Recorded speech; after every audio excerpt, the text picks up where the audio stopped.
Very good morning. आज हम बात करते हैं first lesson the eyes are not here, जिसे लिखा है रस्किन बॉन्ड ने। बहुत ही अच्छा कंपोजिशन है, बहुत ही अच्छी स्टोरी है। रस्किन बॉन्ड ये एक रिनाउंड एंग्लो इंडियन राइटर है।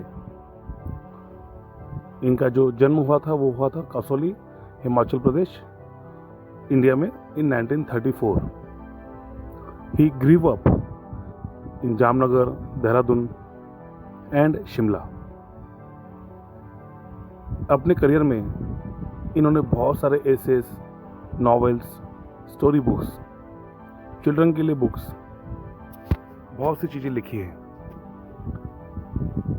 अगर हम बात करते हैं कुछ खास कलेक्शन ऑफ स्टोरीज की, तो उसमें कुछ नाम आते हैं। वो है the night train at Deoli, time stops at Shamli and और एक नाम आता है जिसने इस राइटर को साहित्य एकेडमी अवार्ड दिलाया 1992 में। उसका नाम है are trees still grow in Dehra. इसके अलावा इन्होंने 2 एंथोलॉजीज को भी एडिट किया है, जिसका नाम है the penguin book of Indian ghost stories and the penguin book of Indian railway stories. Ruskin bond का जो पहला नॉवेल था उसका नाम है the room on the roof, जिसे उन्होंने लिखा था सिर्फ 17 साल की एज में। ये मेनली 17 ईयर्स के थे जब उन्होंने इस नॉवेल को लिखा। आज का जो हमारा टॉपिक है वो है the eyes are not here. ये भी बहुत अच्छा कॉम्पोजिशन है, ट्विस्ट आता है स्टोरीज में। Originally the eyes are not here का जो नाम है वो है the girl and the train. It was published in contemporary Indian English stories. ये एक टचिंग स्टोरी है, मतलब हम बहुत ही फील करते हैं, महसूस कर सकते हैं ऐसी स्टोरी को। इसमें 2 अनफॉर्चुनेट पैसेंजर्स हैं जो ट्रेन के कंपार्टमेंट में बहुत ही क्लोज बैठे हैं और किस तरह से ऑथर अपने अंधे होने को छुपाते हैं। आइए हम देखते हैं the eyes are not here by Ruskin Bond. इसमें जो हमारे ऑथर है, जो हमारे नरेटर है, कथावाचक है, ये यात्रा कर रहे हैं ट्रेन में और इस वक्त वो कंपार्टमेंट में बिल्कुल अकेले हैं।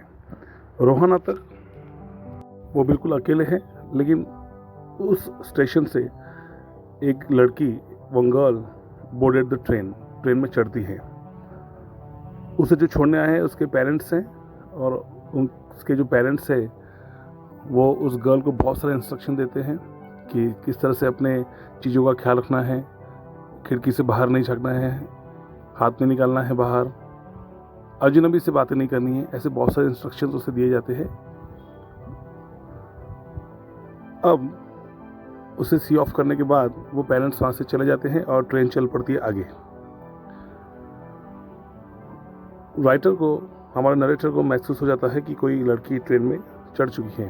अब क्योंकि हमारे जो राइटर है, हमारे नरेटर, उनकी आंखें अंधी हो चुकी हैं, वो टोटली ब्लाइंड है, देख नहीं सकते हैं। उनकी आंखें सिर्फ डार्कनेस को और लाइट को महसूस कर सकती हैं, हल्का सा महसूस कर सकती है। अब क्योंकि ट्रेन आगे चल पड़ती है तो धीरे धीरे ऑथर थोड़े से फैमिलियर होने लगते, एक्वेंटेड होने लगते उस लड़की से, और वो उससे पूछते कि आप कहाँ तक यात्रा कर रहे हो। लड़की का जवाब आता है कि मैं शाहरामपुर तक ट्रेन में यात्रा करूंगी, जो सिर्फ 2 घंटे की 2 hours journey, it's a 2 hour journey.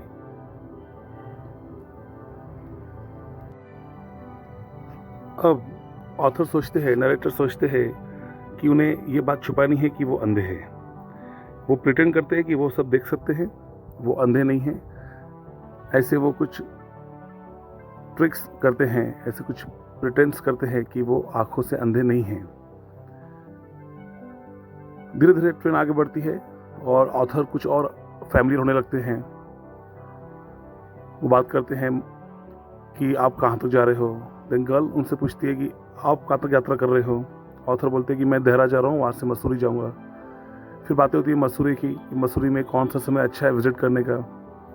ऐसे कुछ बातें होती हैं और कुछ देर के बाद दोनों साइलेंट हो जाते हैं, बैठते हैं साइलेंट। ऑथर को यहाँ पे डाउट आता है कि शायद उस लड़की को पता चल गया है कि ऑथर अंधे हैं।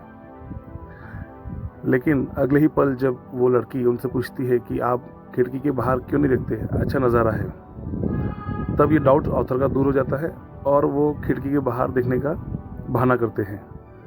वो खिड़की के बाहर देखते हैं, वहाँ के लैंडस्केप की बात करते हैं, पेड़ों की बात करते हैं और कुछ बातें करने लगते हैं। वो प्रिटेंड करते हैं कि वो अंधे नहीं हैं।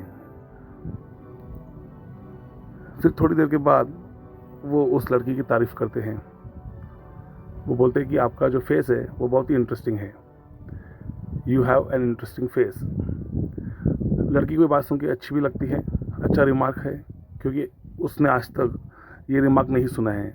उसने आज तक सुना है कि लोग उससे बोलते हैं कि आपका फेस प्रिटी है।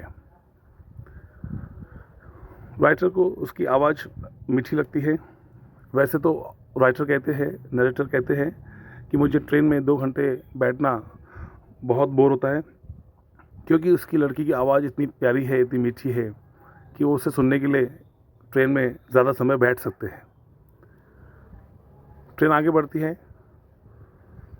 अब क्योंकि लड़की का स्टेशन नज़दीक आ रहा है, the girl was about to get down. अब वो उतरने वाली है और अपना बिलोंगिंग्स, लगेज को पैक करने लगती है।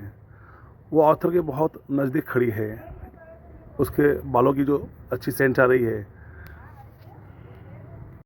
इसलिए ऑथर की इच्छा हो रही है कि वो उसके बालों को टच करे, क्योंकि वो ऐसा नहीं कर सकता है। लड़की के उतरने के बाद जब लड़की ट्रेन से उतरती है तब ऑथर को कुछ दरवाजे के ऊपर आवाज़ आती है, हलचल होती है। नेक्स्ट पैसेंजर जो है वो कंपार्टमेंट में चढ़ता है और ट्रेन चल पड़ती है। अब ऑथर उस न्यू पैसेंजर से बात करने लगते हैं। वो उस लड़की के बारे में उस न्यू पैसेंजर से पूछते हैं क्या उस लड़की के जो बाल थे वो छोटे थे या फिर लंबे थे। The new passenger answer that, नया पैसेंजर जो है वो उन्हें आंसर करता है कि मैंने उसके बालों पे इतना ध्यान नहीं दिया, मैंने सिर्फ उसकी आंखें देखी जो बहुत ही ब्यूटीफुल थी, बहुत ही प्यारी थी, लेकिन उन आँखों का कोई यूज़ नहीं था। इसका मतलब है कि लड़की की आंखें अंधी थी। This meant that the girl was also blind। ये एक ट्विस्ट है कहानी में कि दोनों छुपाते रहे कि वो अंधे हैं, लेकिन ऑथर को नहीं पता था गर्ल ब्लाइंड है, गर्ल को नहीं पता चला कि ऑथर भी ब्लाइंड है। अनफॉर्चुनेटली अभी रीडर्स को मालूम पड़ता है कि दोनों अंधे हैं, इसलिए ये रीडर्स को स्टोरी टच करती है। जब हम इस स्टोरी को रीड करते हैं तो हमें मालूम पड़ता है कि दोनों अंधे हैं, इसीलिए स्टोरी को कहा गया a touching tale, a touching story of 2 unfortunate passengers जो बहुत ही क्लोज बैठते हैं ट्रेन में, प्रिटेंड करते हैं वो अंधे नहीं हैं, and end of the story readers come to know that both were blind. So इस प्रकार से ये स्टोरी को लिखा गया है और मैंने आपको ब्रीफ करने का ट्राई किया है। Thank you very much.